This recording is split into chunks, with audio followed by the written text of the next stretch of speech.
remember when we did like, it was like daddies and dogs, and it was like hot dogs with your dad. And it's just, I love the play on where like, no, and that's not like, I'm not like crapping on the church, right? Like they tried, playful, they tried, but it was just so funny. Like no way were we on a Sunday morning like, we had grab your daddy and a dog and have a good Sunday. Like no way. We had Zumba with Zaddys. So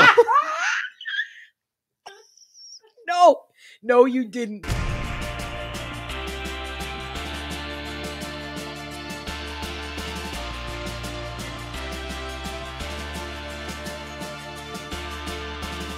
I'm Chelsea.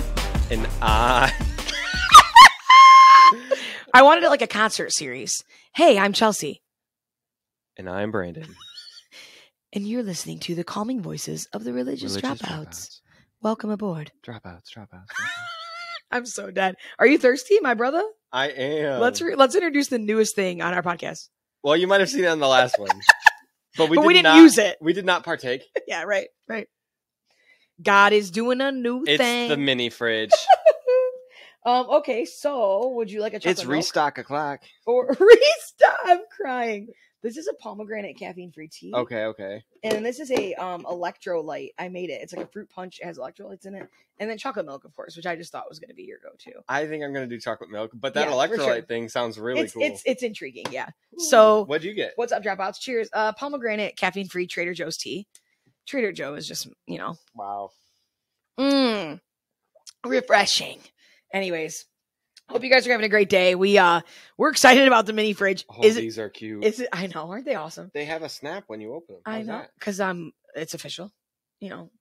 Obviously, religious dropouts exclusive drinks in the mini fridge. Wow. So speed round. I want to do this game. I thought it was so funny. I saw a couple people I love to watch. I saw them do this. And it was hilarious. So I was thinking about it the other day, and it is like I give you a word, obviously about the church, being that this is religious dropouts, and you have to say one word, like the first thing that comes in your mind when I say that word. And is it 3 separate words, or is it one 3-worded phrase? No. It's 3 separate words. Three separate words. Okay. So do you have words for me? I do. Because I did tell you we were going to do this. Okay. So we obviously don't know each other's words, but yeah. Okay. So I'll start first. Okay. Okay. Church. People. Good. Wait, are you going to go? No, I'll still go. I can go. Okay. Yeah. Okay. Potluck. Diarrhea. Okay. Oh my God. It does come out so fast. It's true. Diarrhea and the word you think of. Ugh. Okay. All right. Ready? Church pew. Stench?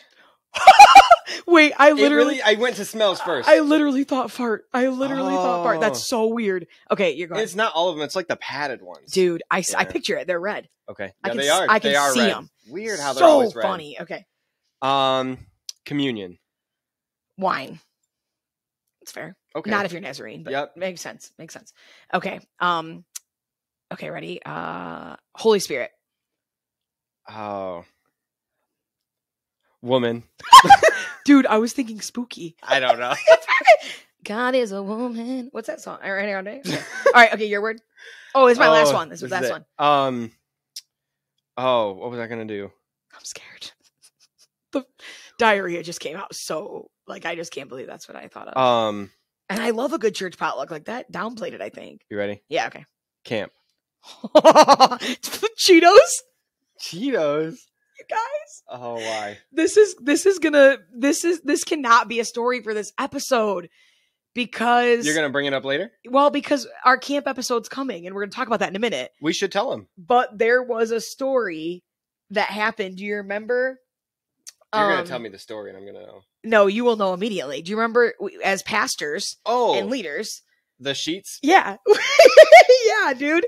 As pastors and leaders, we get hotel rooms at the camp where we get to stay for the week so we don't have to sleep in like cabins, right? When we're there like with our students and stuff. And I have no idea. I don't even know what we basically got this email that basically told us like, oh, by the way, this year the camp is not providing sheets or bedding. You have to bring your own. Or towels. And we're like, wait a second, what? And so we thought, oh, maybe it's because someone like, I don't know, stole all their towels, or maybe it's because all their bedding is broken, ? Like, we were unclear. And then what was the, give us the, Well, we talked to our friend who was the camp director, and he said, yeah, so I can't. the office manager or whatever is pretty sure there was like some tanning lotion or something on the sheets that ruined the pair of sheets. It stained the sheets. It ruined the sheets. So then we didn't get it. We lost all sheet privileges. What is a $5 sheet anyways? Bro, I can't even. For youth pastors that give their week to be there. But you guys, unpaid, by the way. Like, none of us, like, unless you had a salary job where your and church I weren't allowed when we you started. to play. No, we didn't until later on. I was later on able to get paid, but I mean, that was way later, the first few years. Yeah, not this year. No, yeah. We're talking about. So it was just, you guys, it was hilarious. So anyway, when you said camp, literally the first thing I thought of was Cheetos. Because then it was like, oh, well, it was really Chelsea eating flaming hot Cheetos. Oh, it was really da-da-da with like we made all these jokes around the sheets, but yeah, we lost our sheet privileges. So just want you guys to know that story. Wow. Yeah, okay. Oh, I gotta pull this up. What do we got? Speaking of camp. Yeah, we're gonna on episode 8. We're gonna have some voicemails that we want to like dive into some stories. We have a lot of people that are used to Christian camping. I know that's not everyone's past. Like, that is really weird to some people. Yeah. I think when I tried to explain Christian camping to my wife Jackie, she was like, "Okay, well, I did not grow up that way, and who owns the camp? How do they vet people that hang out with you at the camp?" Exactly. Yeah, we're still unclear, but it's like really weird. Like, yeah. To some people, but for us, that's just kind of what I grew up with it, because I grew up on the district that we pastored over. And I didn't grow up with it, but like it feels so natural because it was like 10 summers deep of like doing, like I just don't really know. Well, you would almost live there for 4 weeks a year. Like. Yeah. Yep. And I mean, I loved it. Like yeah. So we got a voicemail. Yeah. And send your voicemails in for this camp episode. We'd love your camp stories. Definitely. Yep. And I would love it if you'd leave a voicemail with them, because I think there's something different about hearing your voice. Yeah. But we've had a couple DMs of people who have said they were a little bit nervous of sharing their voice on the podcast, and they wanted to send us their stories like in a DM or whatever, and we could read it. Like, that's totally whatever do that. Yeah, whatever your comfortability is cool. So here's a voicemail just to get you prepared. This is just like an intro into what episode 8 has coming. Chelsea and Beham, I had to pull over my car to talk about this Stay Campy story. When I was a counselor, the male that was, leading the camp just somehow felt the need to always talk about what our young girl campers were wearing. And the fact that we had to be the ones to step up and say to these young, impressionable girls, you're not allowed to wear those leggings. But then a girl who is much, much smaller and is, just a cute little tiny 6th grader was allowed to wear leggings because her body was different. And I still remember just feeling so irked that for some reason, just the topic of what our, sweet, sweet female campers were wearing was always such a point of just, I don't even know what to call it. It was just such a topic of conversation, even though it shouldn't have. And I just cannot wait to hear more of these camp stories. I feel like it's all locked away in my brain and it's coming back. And I hope I was a good camp counselor to those girls. But man, can't wait to hear these camp stories. But, stay campy forever. Love you, Chelsea and Beham. Love the podcast. That makes we love me cry. You. That is amazing. We love you so much. And I think that's just kind of a sneak peek into like what it's going to be like when we get these stories and kind of get to hear from you guys. So we're really excited to hear those stories. Hopefully you have your kids signed up for camp before we ever tell you a story, because you might go back on that. Because actually, the registration for camp, oh no, they'll be in camp by the time this episode comes out. Yeah. So maybe more stories will be produced and we'll have those for you as well. So good timing. Good Yeah. timing. Okay. So best Christian camp stories. That's awesome. And if you have any camping, like Christian ministry camping questions, like let's say you didn't grow up in camping ministry, but you have some questions about what we experienced or what camp was, I don't know, please call in, like Definitely. whatever. You're all included in this, whether you did it or not. So, what you got in these cards, Be Hammy Sammy? Ooh, so Jackie went through and got us some like conversation cards, and we have not looked at them. We ready. Okay, I'm nervous a little bit because we haven't seen any of them. So we're just gonna go off the cuff here and see what our reaction. Let me get this dino nugget real quick for anxiety. Yep. Okay, let's roll. Describe your perfect day. Oh, rainy, storms even on the couch. Oh yeah, dude, like 45, 50 degrees with a good book on the couch, a fire maybe. Oh my God, I love a good storm in a book. What about you?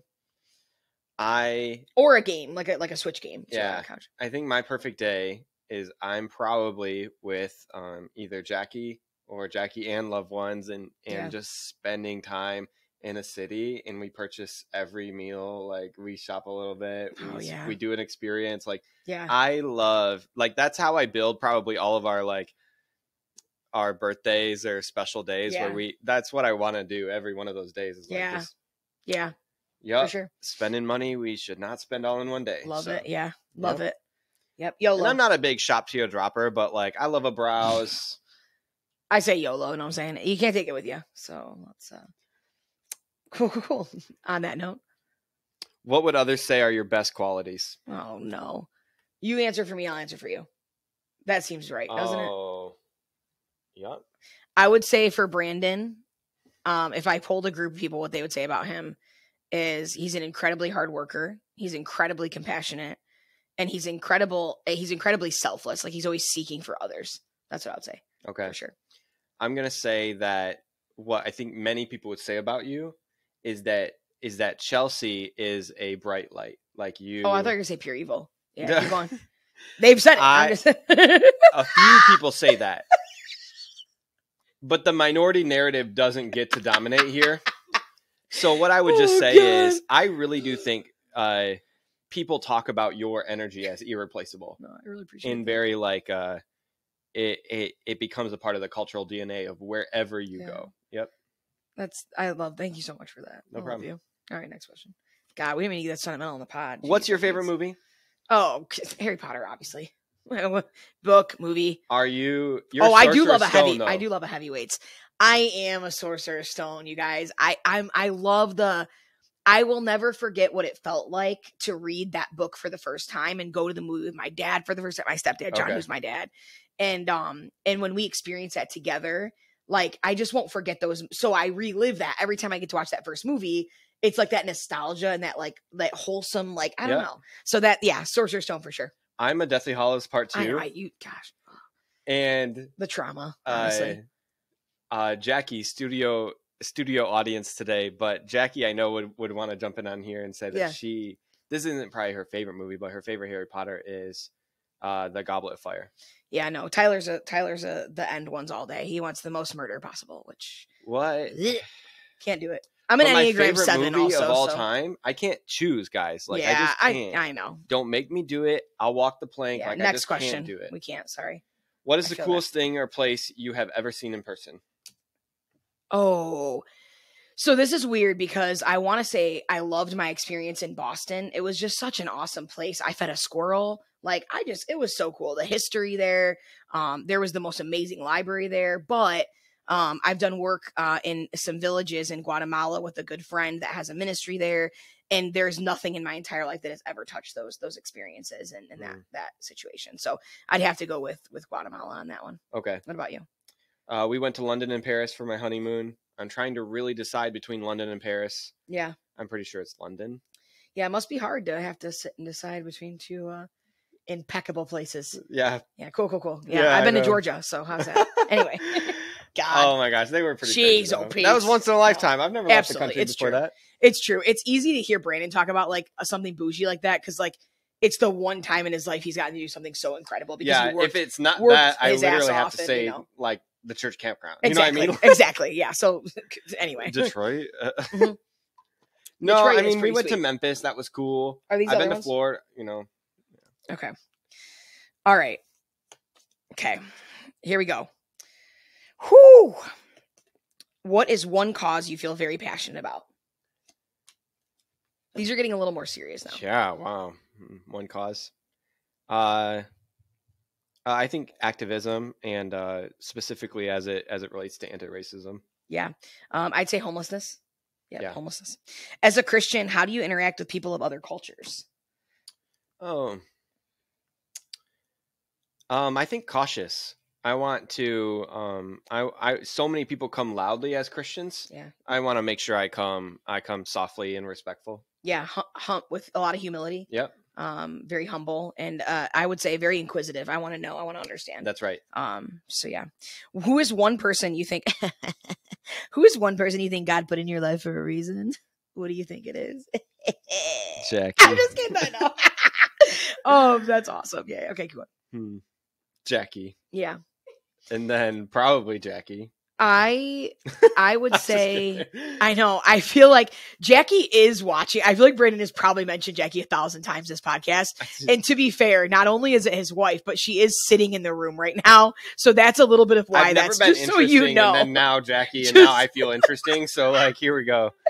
I would say like, I don't know that I could seriously answer that question because I really can look to all of the people in my life and I can point to like, there's absolutely a reason that God, like people say there's no coincidences. Nope. I'm sure that there are some, but for the most part, like God, really, you can point to God in everything that we like. It's a web, right? Yep. So that's kind of a tricky one. No, I definitely could say you. There was a high school teacher that mattered to me. Definitely. I could say Jeffrey. Like, definitely. Yeah. We could pull out 1,000. I think that's a tough one to narrow down. What is one thing you're very excited about right now? Very excited. Living in Grand Rapids, probably. Yeah. I would say the podcast community. I think like because I've been so desperate for it myself. Yeah. I think some people like look at the podcast and they think it's like we want people to listen to us, and that like couldn't be further from what we're doing. Right. Like we really, this came out of this place of like desperation on our end of like finding a community that we could connect with and like finding people that understood the pain that we've lived through and could find connection in what we're doing. And so I'm really excited about what that looks like. You know, you have to start somewhere, but if we had the finances to add like 2 more sets of mics, definitely always do this live audience. I mean, that's probably the way I prefer to do it, but you have to start somewhere. Yeah, exactly. Yeah. What is one question that you would ask God if you could ask God something right now? Yeah, that's a tricky one. There's about 1,000. There's about 1,000. I would say, like, why do we have teeth that have so many problems? It's like, that's the worst pain. It's so frustrating. And I just want to know, like, did you create them? Like the autonomy, like knowing it would be the worst pain we had, the hardest thing to get care for when you're homeless or broke or like don't have insurance. Like they're literally the worst. Like, why could we just not have teeth? Like, I just want to understand. Maybe more serious than that. I would just say, like, why does he continue to trust humans to work out his like? Could you not? Do you know what I'm saying? Yeah. If you were just going to come hang out and set it all right. If you were going to rule, why even let Matthew write something? Definitely. Yeah. Why even let Paul write anything? Yeah. Do you know what I mean? Yeah. Like, no, great for sure. Yeah. And I think it's beautiful because it also, obviously, we know the answer of like wanting us to be in that story. Yeah. Which is so beautiful, but so it pisses me off. But would I love God's answer to that? 100%. 100%. Well, because then there's things like hunger, like there's things like racism that we continue to bring into the world, like homophobia. Definitely. Cool. Wouldn't you just all powerful just be able to get rid of it? Yeah, absolutely. Yeah. Does anyone's faith inspire you? Yeah. Yeah. They're out there. I'm so deaf. I know. Absolutely it's so hard. not. On the spot, it's so hard because my personality is like, I want to get the best answer every time. I know. And I'm talking about God with teeth, so I don't really know. Off the gut? Wait, what was the question? Whose faith inspires you? Nadia Bolz-Weber. which we talked about a lot. I was gonna say her. Nah. I was. Oh, I love that. Jeff Crowder. He is a Nazarene minister. Yep. Was it faith or leadership? Faith. Faith inspires you. Pastor Heather Boone. I wanted to say Heather Boone. You did not. I did right there. I did want to say Heather Boone. I'm so done. One person that keeps coming to my head is Viola Davis. Yeah. Cool. Yeah. I don't know a whole lot about her faith. So that's she cool. did an interview with Oprah after she released this book. Mm-hmm. Insane. Yeah, I'll have to look it up. Her podcast, she was a guest on Brene Brown's podcast. Oh, cool. Insane. Yeah. So, I also think like Christine Kane and Danielle Strickland. Like I think of other women in ministry that like their faith, like just seeing them, the things that they like listening to their podcasts or books or like, for sure. There's a lot. Yeah. Students I've worked with. Like there's a lot of people that last question. What do you think the Bible teaches, or maybe the perspective of Scripture on social justice? I think when you don't see that as a key term, when you see like fruits of the Spirit, you don't see like social justice as like if you're an advocate for others, like that's like a fruit of the Spirit. Right. If you're looking for the literal words. But when you look at the life of Jesus, he's so about rewriting, like when we get stuck in rules, when we get stuck in formality, he's all about flipping the script on what we should be doing. I mean, what else for pick up your mat and walk, when the Pharisees were like, no, it's the Sabbath. And he was like, but these people need to be healed. Yeah. Do you know what I mean? Yeah. Yeah. I think about like the literal flipping of tables. Like, this is what it should look like, but it's like, this is not like, I'm going to flip the script on this. Yeah. And I think it is, you see the example of Jesus time and time again with the people he gets down at their level all the time, and wants to advocate for the least of these and the marginalized. And it's the whole gospel. So like, I think, that's pretty, like, what does the Bible say about social justice? Well, it's not what it says. It's what it shows and what it demonstrates over and over again. Sometimes it's the bad lessons. There are poor examples of social justice in the Bible. Definitely. Yeah. Where like, I can't think of this dude's name, but he prayed that, God, if you give me this battle, I will kill the first living thing I see when I walk through the doors of my home. Yeah. Well, and then it's his daughter. Yeah. And he killed, you know what I mean? Yeah. He wept after, but like social justice would say buddy. There's something wrong there. Yeah, exactly. Yeah, no, for sure. For sure. So this episode is coming out on so that was fun. Jackie picked those cards. That was pretty cool. Just a fun way for us to kind of be light. We've had a heavy week, right, with you guys after last week's episode, and so we just kind of wanted to be light today, and just kind of have fun with this episode. So, but it is Father's Day, so happy Father's Day to all of the men out there that have any sort of influence in any life out there. And so as we think about that, I was thinking back to Father's Days that I've experienced and celebrated like in the church. And I have daddy issues for sure, which we're not about to dive into that. But like someday. Have not talked to my dad, and I have texted him a couple times actually, but I have not heard from him. I think it's been over a year now. And that's a really complicated, like whatever. It's very painful to talk about. So I joke about it a lot because I'm an Enneagram 7 and I like to avoid any sort of like negative anything. So I kind of joke about it, but it is super hard.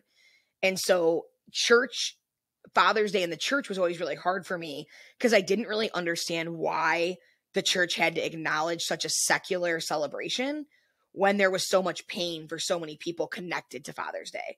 So I struggled with that. But in the comedy and the drama of all of that, I wondered if we could think back to some of the times we celebrated Father's Day in the church. Was there any like cringy celebrations for you, or maybe even not cringy, but any? No, I think definitely like manhood and how we celebrate that in the church can be interesting. Like there's been times where I just don't feel like I fit in. Like I don't sports very well. Like I don't like go out and hunt. I love the way you put that. Yeah. Thanks. Yeah. I don't fish. Like, and those are typically like the icons they use to describe like men's retreats or getting out. They would literally put like Happy Father's Day with a picture of like a fishing pole on it. Or like 2 axes and like, you know, lumberjack plaid. And it's like, I don't know. Yeah. I don't look like that. My dad wasn't like that. Yeah. Like, although if he wore plaid, maybe, but like, yeah, definitely. But yeah, so I've always felt a little bit like a loner. Cause I'm like, wait, are there going to be games at this men's retreat? 100%. 100%. Yeah. And you know, the ones that did, I went, but yeah. I remember when we did like, it was like daddies and dogs, and it was like hot dogs with your dad. And it's just, I love the play on. We're like, no, and that's not like, I'm not like crapping on the church, right? Like they tried, playful, they tried, but it was just so funny. Like no way were we on a Sunday morning like we had grab your daddy and a dog and have a good Sunday. Like no way. We had Zumba with Zaddys. So no, you didn't, but we will now. Somebody that leads a church is listening to this right now. In fact, I'm going to send that to Reverend Mike Graham. If there's one reverend that would maybe allow me to throw something at him, it'd be Mike. Oh my God, I love him. That's so funny. I'm gonna text him after this. God, that's hilarious. We would definitely host that. Absolutely. So if your church is interested, let us know. We can use your facility for that event. That'd be great. But yeah, I mean, I can't really think of it. I just remember it being hard. You know, I just remember it being difficult to be in that kind of environment on some of those big, like, it's just like, I don't know, why does the church need it? You know? Do you remember how do you feel about the song now? But do you remember at youth ministry when like Good Father would come on? Oh yeah. It's so that was so weird for me because I remember the first time I was sitting in a Bible study, and this was like, I'm talking like 2010, like this was a long time ago. And I remember sitting there and them talking about how you need to picture God as your father and think about your earthly father. And I'm sitting in the Bible study and everyone else is kind of like sharing their opinions and like how much they love God and, you know, how much their dad cared for them. And I'm sitting there like, so God's like pretty like not around and like doesn't really love you a lot, maybe like what, like I'm like getting this super skewed perception of God because that's the imagery they wanted you to look at. And so when I heard Good Father the first time, I kind of looked at it at that lens first, and then I realized like, wait, but if I listen to this like it's like my heavenly father, like it's for real. I kind of had some intimate moments with it, like of really feeling like, I don't know. I had some emotional ties at first, feeling like that's how God is. That's how your father is supposed to love you. That's what you want to feel from God. And I don't know. So I didn't feel as cringy about that song as a lot of people did. But yeah, I know that people felt a certain way about it. But yeah, you're a good father. Speaking of really quick, because I know we're getting to the end here, but you just said, how do you feel about that song? Do you remember when the song Reckless Love came out? Oh, yep. It's so good. I love it. But I remember when that song came out and like so many Christians were like, do you remember? You already know. You already know. I feel like I saw a month ago somebody being up like re-recording the entire song to make it like, oh my God, no. To make it like a sovereign love or something like that. Yeah. So this song came out, for those of you that know, and it's like, oh, the overwhelming never ending reckless love of God. And the reality of God's love is, in our humanness, it looks reckless as shit. Like, right? Like, if you look at God's love in a human, we're like, lame. Oh, and like, how could you love us like that after we fail and fail and fail and like do all this crazy stuff and like make all these bad decisions? Like, how could you seriously still? So in that way, it's absolutely gambling, is and you lose every time. Every time. And so when you think about it like that, like, it is reckless. It is kind of reckless. Mm-hmm. Like, and you know, it's also intentional and real and holy and true, but it is reckless. Yeah.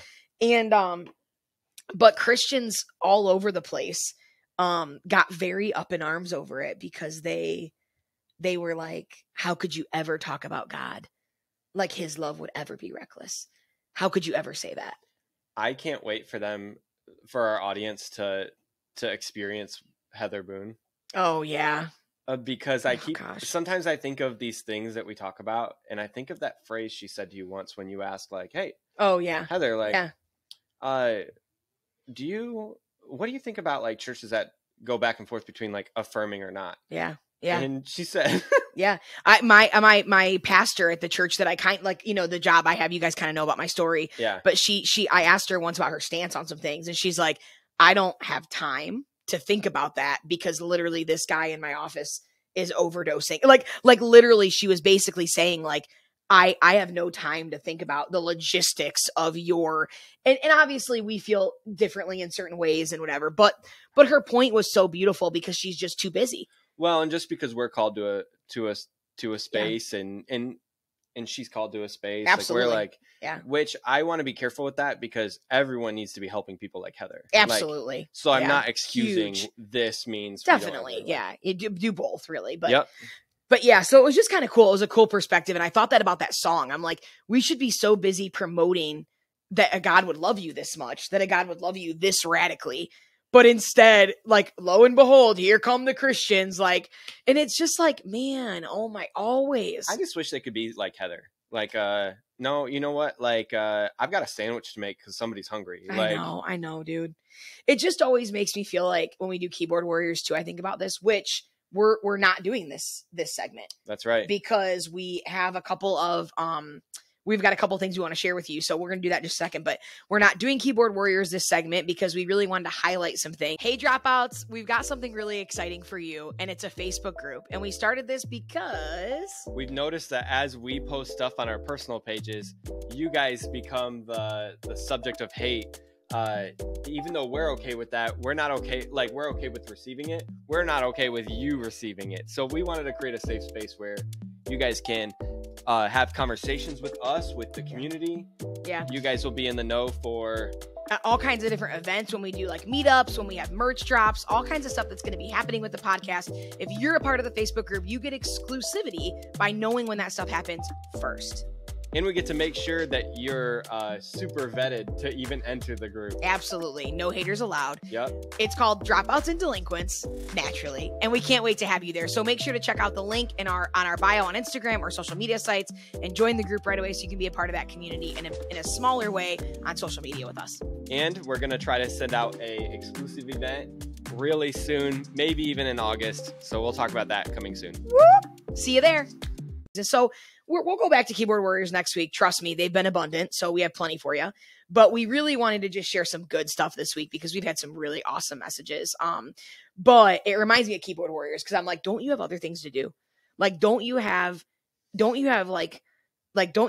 kids to indoctrinate, or like, you know, can't you do better stuff with your time? Like, don't you have a homeless shelter to go check out and help out with? Like, isn't there someone that needs you? Yeah. Yeah. No, because they're too busy worrying on our freaking page. Yeah, but anyways. So, Brandon, what are you you got a couple over there? Yeah, this one's pretty cool. Hey Beham, I watched yours and Chelsea's podcast this morning, and I wanted to send you some encouragement and tell you that I'm moved by what you're doing. Bringing light to the realities of being in ministry and being involved so closely with the religion and the religious body. I would never have known that there is so much hate behind the scenes. He's not any part of a minority group in the church community, so he never experienced the reality of it. So it is really cool when we advocate for minorities. Wow, that's beautiful. That's beautiful. I got one from one of our friends who is a young adult, and she said, I'm absolutely loving the podcast. You guys are just amazing, and I am so proud to be a religious dropout fan. And to her, I just want to say, girl, you are not a fan. Ain't no one a fan. You are a member of this. That's you right. are a dropout. Like, we're a fan of you, honestly. So thank you so much for leaving that. That was awesome. That is great. Yeah, I love that. How much of this last one you want me to read? I think we should full send. Like, it's so beautiful. Okay. It's a little lengthy, but I mean, I think you guys can, because it's the last thing we're really going to share. So. We don't know who wrote this. It's on our Apple podcast reviews, but since 2020, I've had my doubts and questions about my faith regarding the church's certain beliefs, such as Christian nationalism and its obsession for political control. Its awful history of bigotry towards certain people, indigenous, African Americans, Muslims, LGBTQ+ community, etc., also scared me away. I left the church and remained spiritually distant. I lost my identity in religion after I was aware of these issues, like I was never awake. My faith felt ignorant and fake, like it was already made for me and shoved down in my throat, and I was expecting to accept it as reality. I mainly attended a church out of expectation and peer pressure just to fit in and avoid the fear of being an outcast and independent thinker. Wow. During my college experience, my faith may have been deconstructed until I encountered a safe space of counselors in and out of campus that have encouraged me to reconstruct my faith through my own way rather than my family or the church's traditional way.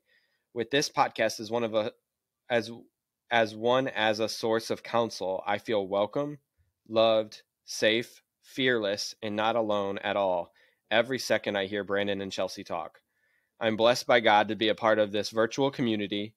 Recommend it for anyone who feels outcasted by religion, as I do. It's a blast.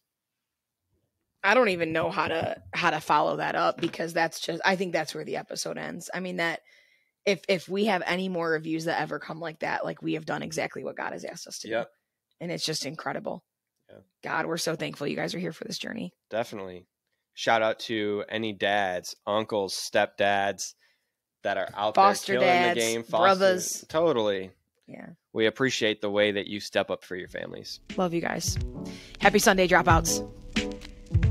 Hey fam, thanks for listening to this week's episode of the Religious Dropouts podcast. We hope it gave you a space to breathe, to laugh, and connect. It's our hope that as you journey along with us, that you too might find yourself saying, damn, it feels good to be a dropout. Be sure to check out our show notes for links to anything mentioned in this episode, including ways to connect with us on social media. We'd also love for you to like, subscribe, and share this podcast with anyone you know who might want to join our community. You are loved. Have a great week.